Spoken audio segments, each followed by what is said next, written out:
In today's video, I'll show you on how you can link Spotify to Google Home. Of course, the first thing that you want to do is to get Google Home from the Google Play Store, and from there, you will have to set everything up.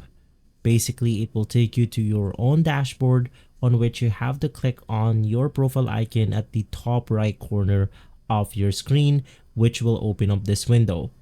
From here, you then want to click on the settings or home settings, navigate through services, scroll all the way down until you find music.